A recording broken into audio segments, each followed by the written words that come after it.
Bonjour à vous, bonjour à tous, à chacune et à chacun. J'espère que vous n'êtes pas trop fatigués par ces jours de chaleur et que chacune et chacun vous avez pu recevoir la nourriture dont vous aviez besoin et les grâces avec lesquelles vous étiez venus, dont vous souhaitiez pouvoir les recevoir pendant ces jours à Paray-le-Monial. Il me revient donc ce matin de faire comme un bouquet de ce qui a été présenté successivement chaque jour depuis le 15 août. Et c'est un exercice assez redoutable parce qu'il faut tenir compte à la fois de l'arrivée des uns et des autres, des situations dans lesquelles vous êtes arrivés, des lieux d'où vous venez, des expériences d'église que vous avez, de la vie spirituelle que vous menez, des défis qui sont engagés, affrontés dans ces lieux où vous êtes, dans vos paroisses par exemple, mais aussi plus largement peut-être dans vos mouvements. Alors, je ne vais pas pouvoir et je ne vais pas essayer de faire, je ne vais pas faire un exercice académique. Et de ce point de vue-là, je vais me protéger derrière les récents propos du pape François. Dans l'avion du retour après les JMJ, on lui pose cette question, on lui dit « Mais pourquoi, Saint-Père, vous n'avez pas lu votre texte? Vous en êtes souvent sorti. Voilà, et puis vos textes étaient quand même plus riches que ce que vous avez dit. » Alors, il a dit « Ben oui, mais en même temps, moi, je ne suis pas venu pour faire des exercices académiques, des discours académiques. Je suis venu rencontrer les jeunes et les aider à faire une rencontre avec les jeunes et rencontrer le Seigneur avec ces jeunes-là. Donc, j'ai effectivement préparé un texte et ceux qui veulent, eh bien, pourront le retrouver. Mais j'ai pensé important aussi de tenir ce qui me venait, l'inspiration qui me venait. Alors donc, c'est ce que je vais essayer de faire en ces quelques instants. Si Jean, tu pouvais me prévenir dans 5 minutes avant qu'il faut que je prépare ma chute. À vrai dire, je ne suis même pas sûr d'avoir besoin de tout le temps qui m'est imparti, mais on ne sait jamais, parce que je commence et après, le temps s'avère trop court. Bref, je reprends ce que Jean nous a dit, des différents thèmes qui ont été évoqués jusqu'à maintenant. Vous vous rappelez, il était question du Seigneur, bien évidemment, et j'y reviendrai. C'est le centre, c'est le cœur, c'est le début et c'est la fin. Mais nous avons entendu parler de la synodalité, et cet élément tellement important et qui peut susciter en nous tellement de réserves ou d'appréhension, parce qu'on craint que l'Église soit changée dans sa nature, parce qu'on craint qu'elle devienne une vaste assemblée démocratique et le témoignage que nous donne un certain nombre d'entre elles n'est pas forcément très attirant et très apaisant. Et il nous a été rappelé hier que la synodalité, c'est d'abord l'écoute de l'Esprit Saint, l'écoute les uns des autres, pour avancer ensemble. Or, sur ces différents points, qui va dire que nous n'avons pas besoin d'écouter l'Esprit Saint ? Que nous n'avons pas besoin de nous écouter les uns les autres, quand nous savons que le Seigneur répartit les charismes et les responsabilités aux uns et aux autres selon ce qu'il veut, selon la grâce qu'il veut donner à chacune et à chacun pour qu'il soit membre vivant, actif de son corps. Et qui va dire que si on a besoin d'écouter l'Esprit Saint et de nous écouter les uns les autres, on n'a pas besoin d'avancer ensemble.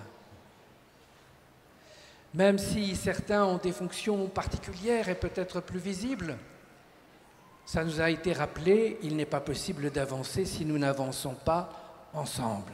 Si chacune et chacun n'a pas sa part à prendre de la mission que le Seigneur a confiée par ses apôtres à toute l'Église. Puis ensuite, nous avons parlé des paroisses, enfin il en a été question à plusieurs reprises. Je le rappelle ici parce que je voudrais appeler votre attention sur un point particulier. C'est que souvent nous avons jusqu'à maintenant pensé les paroisses sur un mode territoriale. Et nous avons donc vu que les paroisses ne cessaient de s'étendre au fur et à mesure que, entre autres, que le nombre de prêtres diminuait.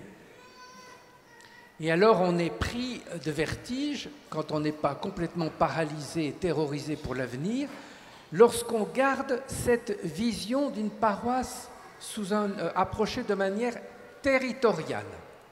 Et moi je vous invite à faire ce que le Concile a commencé à faire il y a plus de 50 ans, et que nous avons encore à faire, et que les évêques font, et que les curés essayent de faire, et que les évêques essayent de faire, et que nous sommes tous appelés à faire, c'est qu'une paroisse, ça n'est pas d'abord un territoire, c'est d'abord une communauté de fidèles qui se rassemblent en Jésus-Christ pour célébrer, pour annoncer, pour servir.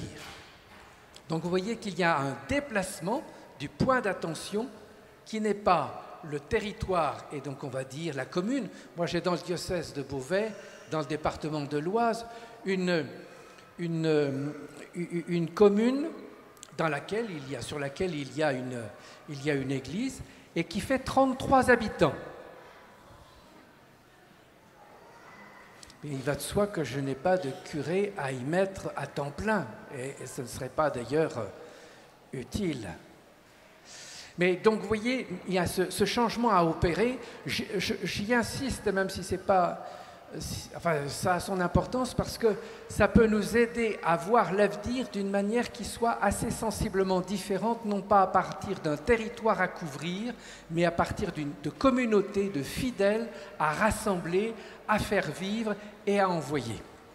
Et puis ensuite, nous avons parlé, bien évidemment, de cette liturgie qui est source et sommet de la vie chrétienne. Et ça nous est redit, et le pape le redit dans ce magnifique texte que je vous invite à lire si ça n'est pas déjà fait. « J'ai désiré d'un grand désir », dans lequel le Saint-Père fait un commentaire des principes de fond de ce qu'est la liturgie, en prolongement de ce texte qu'il a donné, qui a suscité pas mal d'interrogations, de réserves, de crispations, Traditionis Custodes, quand il a resitué les livres liturgiques issus de Vatican II comme la forme de la prière, de la lex orandi de l'Église aujourd'hui, donc de la forme authentique de la prière aujourd'hui. Et il fait ce commentaire dans « J'ai désiré d'un grand désir » et il rappelle ce principe du Concile. La liturgie est source et sommet de notre vie chrétienne. Alors, ce serait sans cesse à approfondir parce que, notamment, ça nous invite à considérer que quand nous célébrons l'Eucharistie, nous sommes à la source et au sommet de notre vie. Et quand nous serions tentés, pour différentes raisons, de faire l'économie de la célébration eucharistique et notamment de la célébration eucharistique dominicale, eh bien, assurément, nous allons sur une pente mortifère qui dilue considérablement ce qui est le cœur même de ce que nous sommes, Jésus, dans sa mort et sa résurrection, qui nous fait passer de la mort à la vie dans la participation à sa mort et à sa résurrection, initiée dans le baptême, mais célébrée, renouvelée, actualisée, développée, enrichie, fécondée dans l'Eucharistie. Bref, je voudrais maintenant évoquer un certain nombre de points, plutôt que de faire un discours académique et faire une espèce de synthèse. Je voudrais évoquer un certain nombre de points. Le premier point que je voudrais évoquer, c'est celui de nous inviter et de vous inviter à vous formuler, peut-être à plusieurs si vous le voulez, en couple ou entre amis, enfin, à vous formuler qu'est-ce que vous retirez de cette session à laquelle vous avez participé. Je veux supposer que pour la plupart d'entre vous, vous êtes heureux d'y avoir participé. me rassurer, merci. Mais pourquoi? Vous savez, quand j'étais plus jeune, on disait qu'est-ce qui s'est passé à Paris? Oh, c'était béni. C'était béni. C'était vraiment bien. Vraiment, c'était bien. Bon, tout ça, c'est bien. Mais vous voyez que si vous n'avez que ça à dire, la conversation et le témoignage que vous voudriez peut-être rendre, ça va tourner vraisemblablement un peu court. Ça va être assez rapide. Et donc, pourquoi êtes-vous heureux, je suppose joyeux, mais heureux d'avoir participé à cette session? Vous auriez pu peut-être faire d'autres choses, vous auriez peut-être pu partir en vacances plus tôt, enfin, peu importe. Mais pourquoi êtes-vous heureux d'avoir participé à cette session, qui pourrait être le point de départ d'un témoignage que vous pourriez donner? Ah, t'es allé à Paris et qu'est-ce qui s'est passé? C'était bien? Ah oui, c'était vraiment bien. Ah, pourquoi c'était bien? Pourquoi êtes-vous heureux? Qu'est-ce que vous allez pouvoir dire à votre curé si vous êtes allé à Paray-le-Monial pour le convaincre que vous n'avez pas perdu votre temps? Il n'a rien à craindre, vous n'avez pas perdu votre temps. Mais vous êtes heureux parce que, voilà. C'est toujours pour nous. En disant ça, je pense à ce que le Saint-Père disait aux jeunes à Lisbonne. Il dit à un moment donné, vous êtes venus ici, c'est très bien, vous avez fait un long parcours, bon, la joie vous habite, je le vois, je l'entends.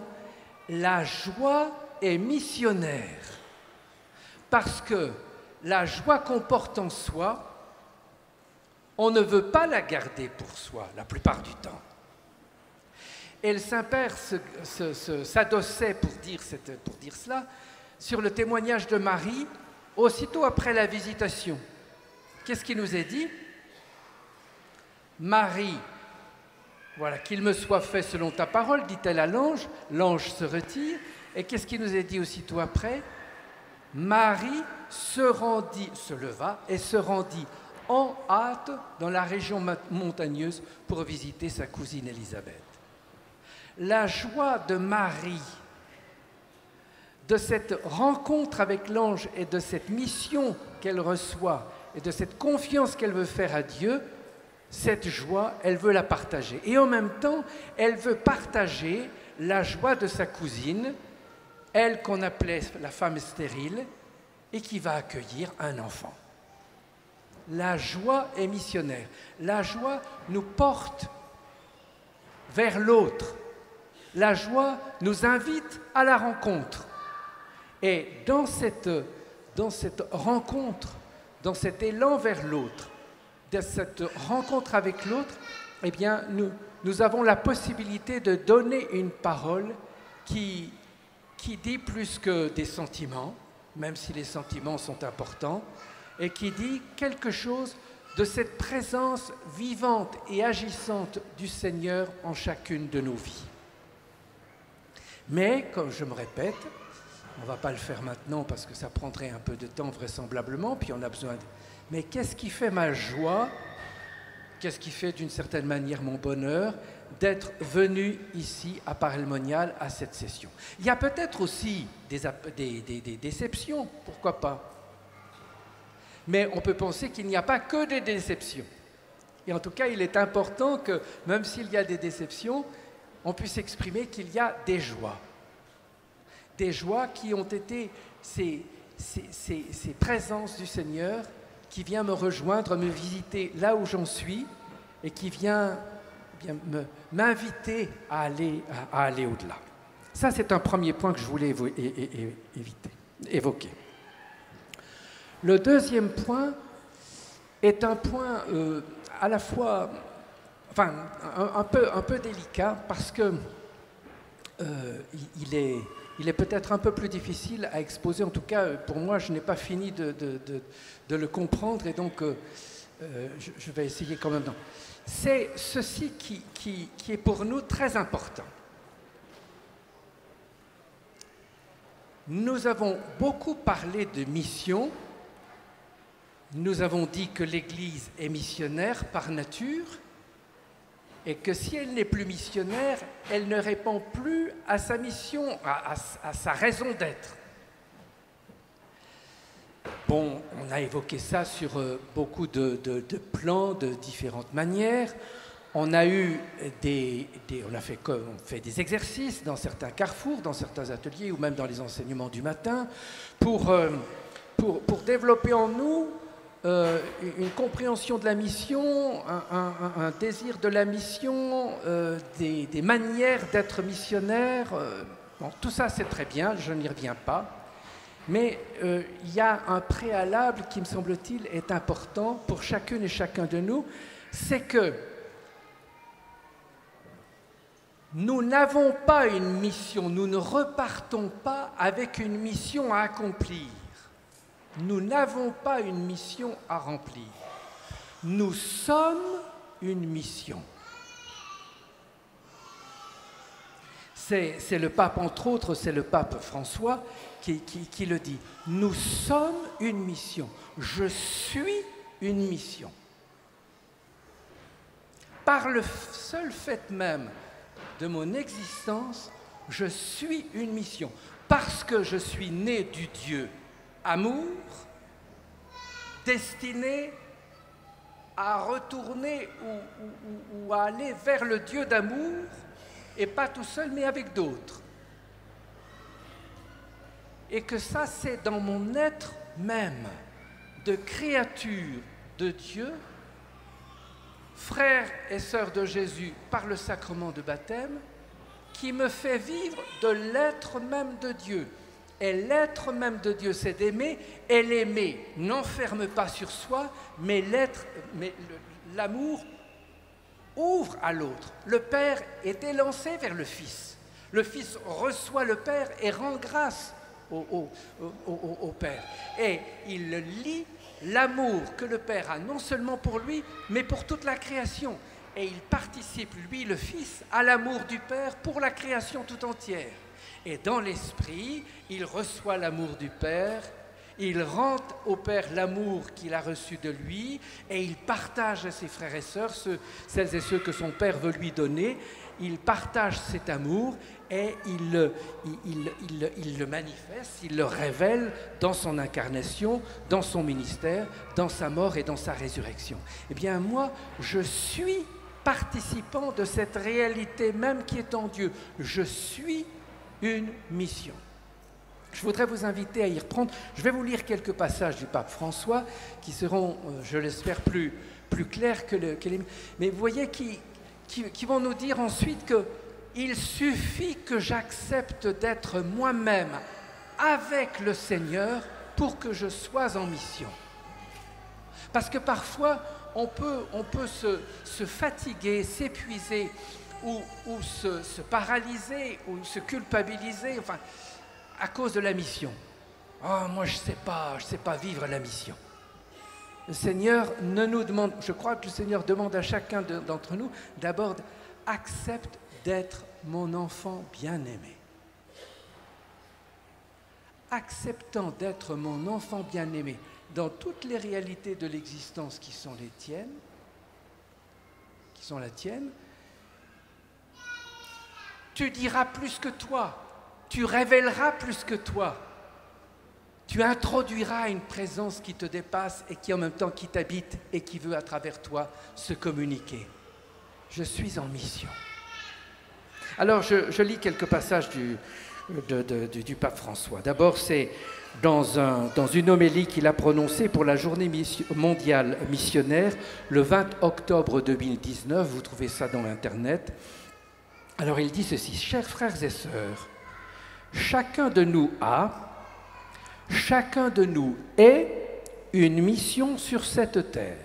Et une mission sur cette terre, c'est entre guillemets, et il renvoie à la joie de l'Évangile au numéro 273. Donc cette exhortation apostolique est le deuxième texte qu'il a donné à l'Église. Donc, chers frères et sœurs, chacun de nous est une mission sur cette terre.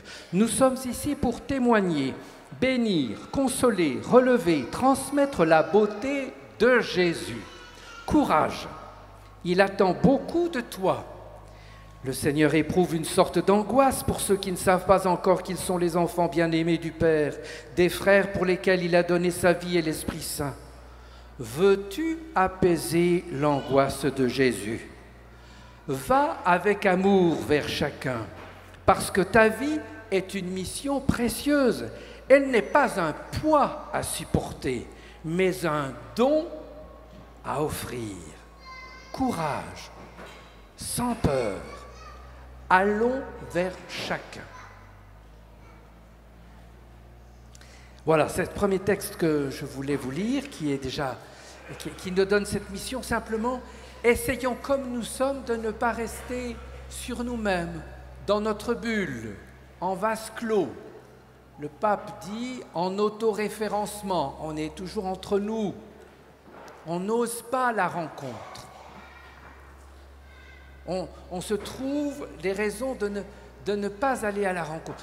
C'est ce que dit le pape quand il dit aux jeunes, je l'ai déjà évoqué dans l'homélie que j'ai donnée il y a 2 jours, le pape s'adresse aux jeunes et dit l'Église est faite pour tous, ce n'est pas le terme exact, mais tous, il le disait en espagnol. Tous.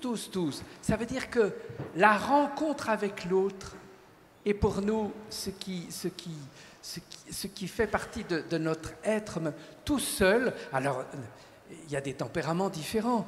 Il y a des moments où on a besoin de retrait, de solitude, de silence.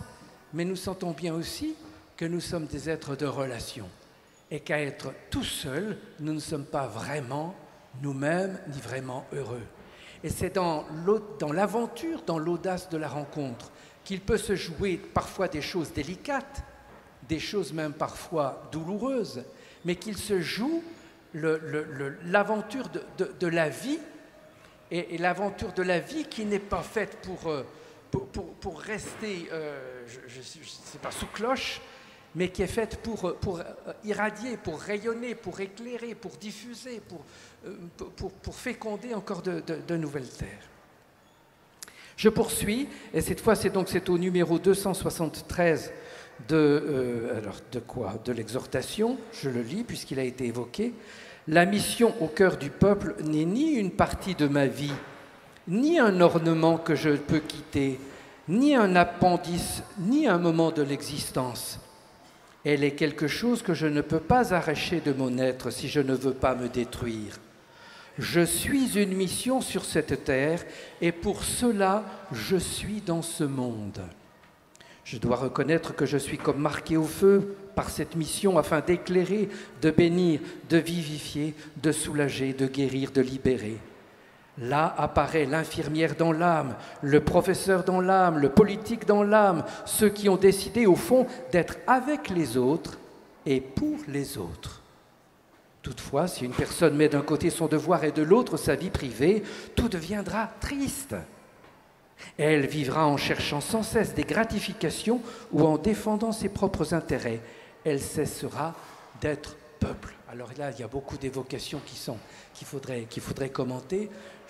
Moi, je m'en tiens ici. Je suis une mission et dans ce que je suis fait pour porter quelqu'un qui fait que je suis, qui est Dieu.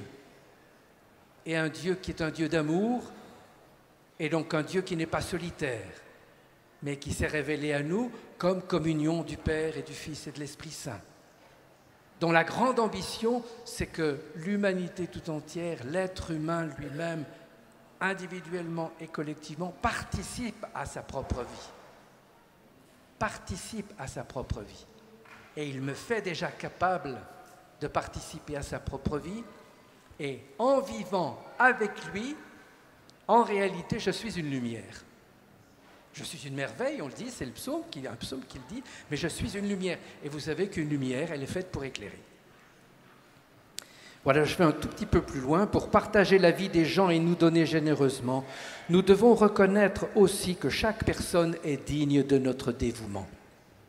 Parce que vous voyez, je suis une mission. C'est-à-dire que je suis fait pour la rencontre, pour l'aventure de la rencontre.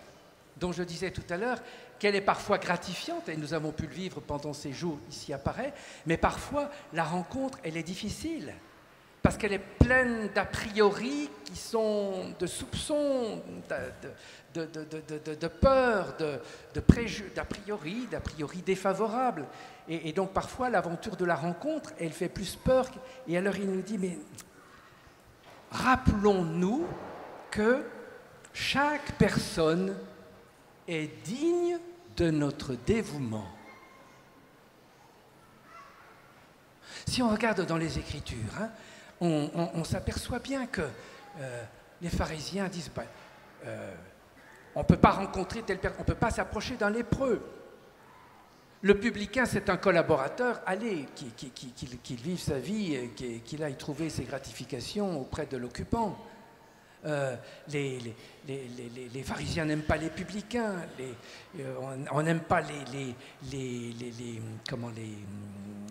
samaritains, enfin, etc., etc.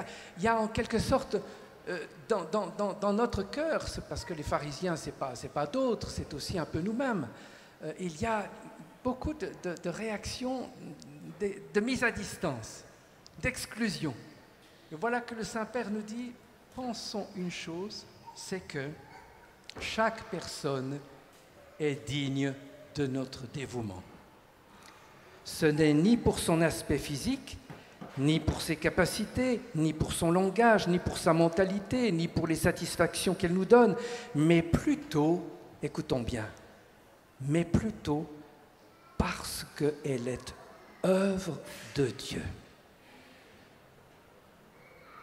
Même cette personne que je ne peux pas supporter, même ces personnes voilà, qui jugent, qui condamnent, qui veulent... toute personne est œuvre de Dieu. Et il s'agit que moi, je rejoigne cette œuvre de Dieu, que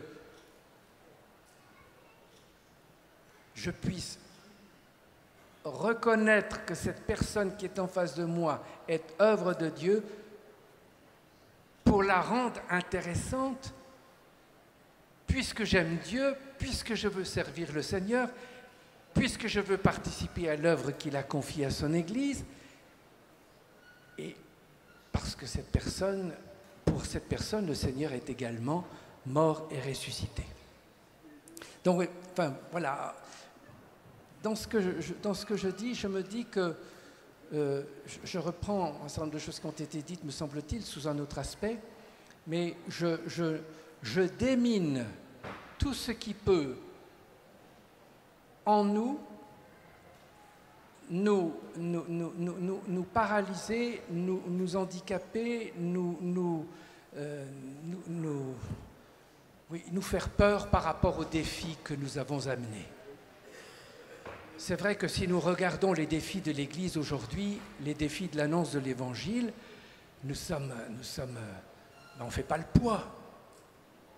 On ne fait pas le poids. On n'a pas les moyens, par exemple matériels. On n'a pas les moyens financiers. Mais je pourrais ajouter d'autres. Mais nous avons Jésus. Nous avons Jésus. Et Jésus, qui est la mission du Père dans le monde pour le salut de tous, nous a associés à lui par notre baptême et notre confirmation et dans l'Eucharistie, pour que nous devenions à notre tour, pour que nous soyons avec lui et en lui, mission du Père avec Jésus dans le monde où nous sommes. Et lui, il a déjà remporté la victoire. Il a vaincu le monde. C'est-à-dire le monde en ce sens qu'il se révolte, qu'il refuse Dieu alors que Dieu est sa vie. Et nous sommes attachés à Jésus. L'important dès lors, si nous sommes une mission, c'est d'être attachés à Jésus, ça nous a été dit. C'est d'être attachés à Jésus parce que, comme le dit l'apôtre Paul, ce qui devient plus important, ça n'est pas de plaire au monde, ça n'est pas d'avoir du poids aux yeux du monde, d'avoir du crédit aux yeux du monde, c'est de plaire à Jésus. Je n'ai pas le passage de l'Écriture, mais vous sauriez le retrouver. L'apôtre Paul le dit à un moment donné, il dit, Enfin, il ne le dit pas dans ces termes-là, mais je vais le reprendre dans ce terme-là pour peut-être... Je me fous complètement de vous plaire. Ce qui m'intéresse, c'est Jésus. Ce qui m'intéresse, c'est de plaire à celui qui a donné sa vie pour moi et qui m'aime. C'est le ressuscité. Et vous voyez qu'il y a un nouveau décalage à faire. Parce que quand on regarde le monde, on est comme Pierre face à la tempête. On voit qu'elle va nous submerger. Mais si nous regardons Jésus, Jésus a vaincu le monde. En ce sens, vous voyez, quand je dis le monde, il n'a pas fait de nous des êtres supérieurs aux autres.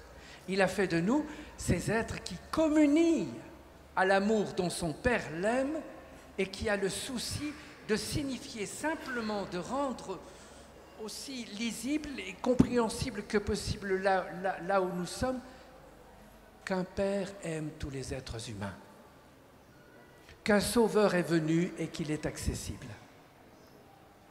qu'il peut renouveler une vie, qu'il peut la guérir, qu'il peut la transformer. Et cela, ça dépend de l'ouverture de notre cœur. Ça ne dépend pas alors ni de, le pape le dit, ni de notre beauté, ni de notre richesse, ni de la longueur de nos études, ni enfin tous ces critères qui finalement sont accumulés facilement par le monde, mais et dont d'ailleurs l'Évangile que l'Évangile ne méprise pas. Mais ce qui est radical, c'est que tout ce que nous sommes soit mis au service de Jésus et de la mission que Jésus est venu remplir dans le monde. Bon, je crois que j'ai encore combien de temps? Un quart d'heure.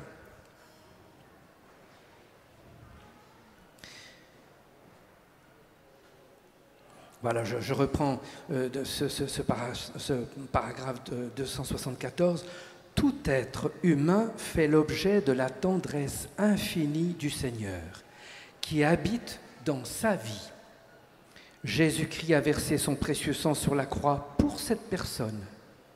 Au-delà de toute apparence, chaque être est infiniment sacré et mérite notre affection et notre dévouement.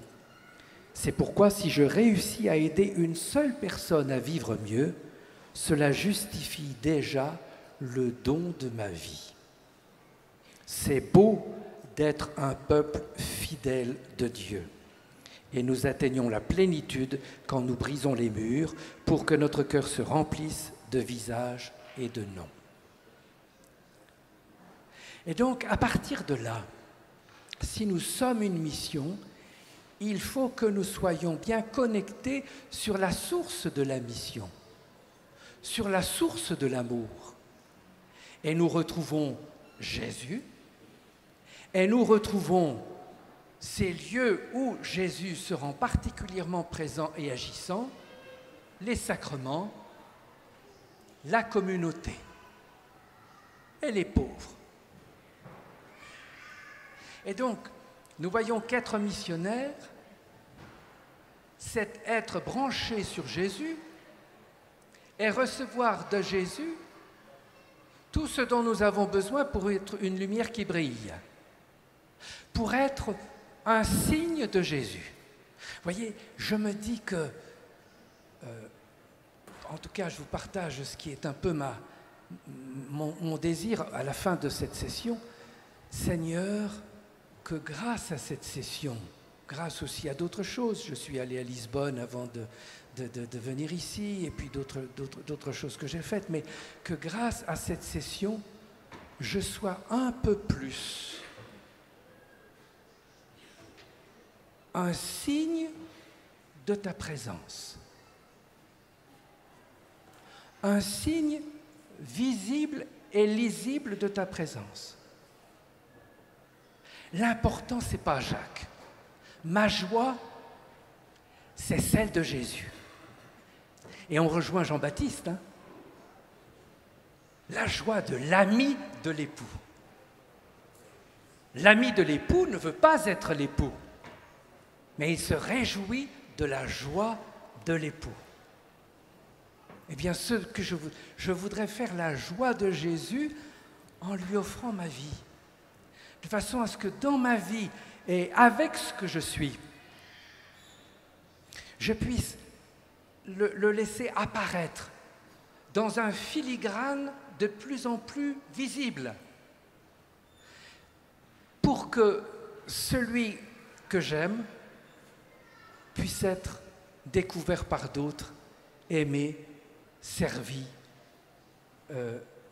annoncé par d'autres. Alors après, ça prendra des formes dans nos communautés paroissiales, dans nos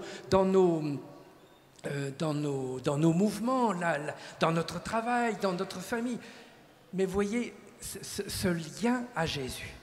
Et ce lien à Jésus qui pour nous passe par ces trois lieux de sa présence, le sacrement, notamment l'Eucharistie. Il faut y revenir.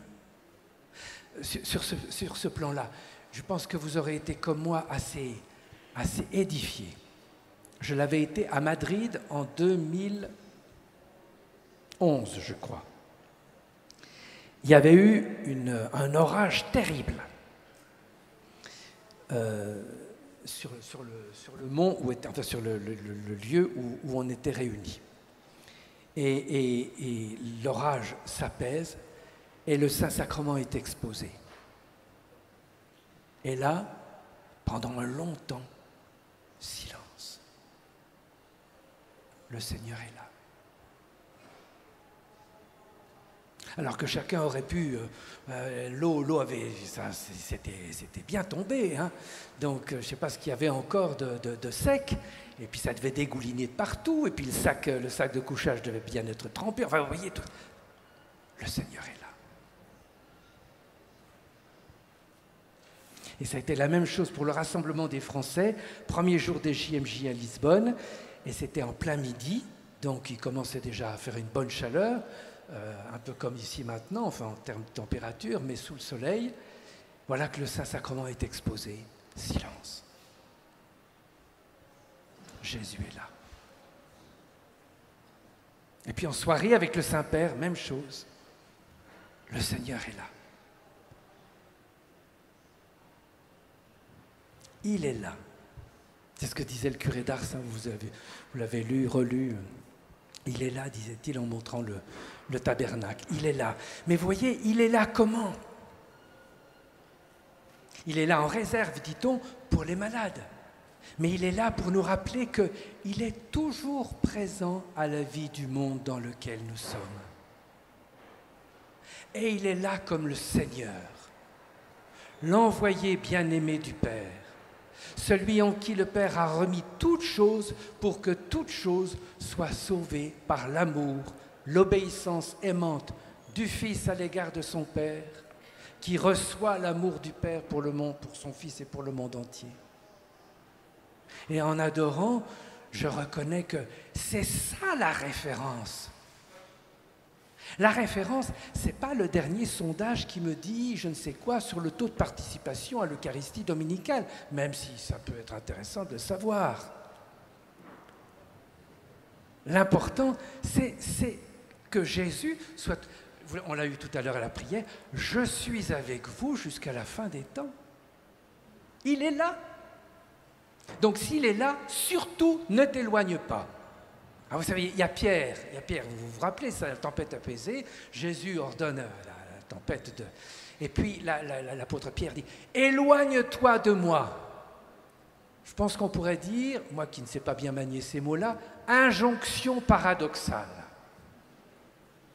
Surtout, Pierre dit « Ne disparais pas ». Je suis un homme pécheur, mais l'important, ce n'est pas que je sois un homme pécheur, c'est que tu es là. Mon péché, si j'ose dire, mais entendons-nous bien, ça n'a pas d'importance. Ce qui est important, c'est Jésus. Parce que mon péché, je dirais qu'à la fois il le connaît, mais il s'est passé outre. Et il sait me dire, tu as un avenir.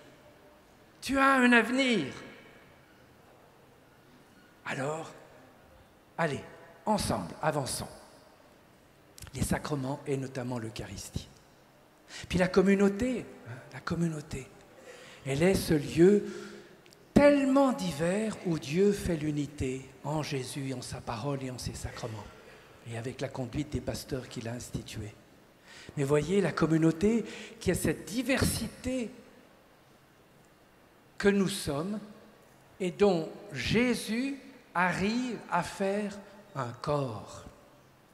Un corps où personne n'est de trop, où chacun a sa place et où chacun est attendu pour prendre part à la mission qui est celle de Jésus, mais qu'il communique, qu'il partage aux membres de son corps que nous sommes. Alors, cet attachement à Jésus, les sacrements, la communauté, c'est important. Et comme vous le savez, c'est les pauvres, et c'est là le pape qui nous le rappelle, hein, le pape François, déjà auparavant, il y avait l'option préférentielle pour les pauvres, mais là, l'insistance et le témoignage avec lesquels le Saint-Père, le pape François, revient sur cette question, nous invite à nous interroger, à la fois personnellement et dans les communautés que nous sommes, que nous représentons, sur cette présence des pauvres. Le pauvre est celui que le Seigneur chérit. Alors, voilà, le pape le dit, hein, une église pauvre, pas seulement pour les pauvres, mais avec les pauvres. Avec les pauvres, et même par les pauvres. Ça nous interroge beaucoup parce que nous voyons des questions décisives. Hein. Les pauvres, c'est l'enfant à naître. C'est le vieillard qui n'a plus sa tête et que, dans certains cas, dont on pense respecter la dignité quand on le ferait passer. C'est celui qui souffre.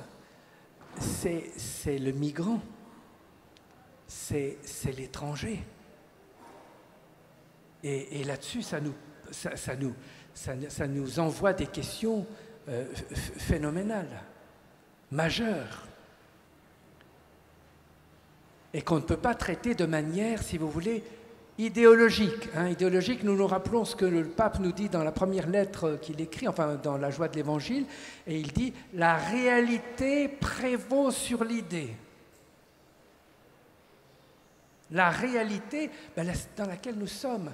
Mais c'est dans cette réalité que nous accueillons toute la révélation que Dieu fait de lui-même dans la première alliance et dans la nouvelle alliance. Et dont nous savons qu'il ne dit surtout pas « éloignez-les de moi ». Mais souviens-toi que tu as été un immigré. Voilà ce que dit le Seigneur dans la première alliance, en rappelant à Israël qu'il n'a pas été toujours sur sa terre, qu'il a été immigré en Égypte. Enfin, etc. Il faudrait reprendre tout ça. Et comme on arrive sur la fin, et qu'il faut que je donne une forme de conclusion, voilà, je voudrais terminer en disant, finalement, me semble-t-il, voyez comme il s'aime. Ça nous invite à une disponibilité quotidienne, humble, renouvelée, mais volontaire, de notre disponibilité au Seigneur. Seigneur, si je suis une mission, viens me rejoindre. Et viens qu'aujourd'hui, avec ma famille, avec mon conjoint, avec mes enfants, avec mes collègues de travail, avec les voisins, avec les gens de la commune, avec les membres de la communauté paroissiale, etc., je sois avec toi. Et avec toi et les autres, nous saurons recevoir de toi, comprendre les signes des temps, et nous mettre au service de la rencontre, du service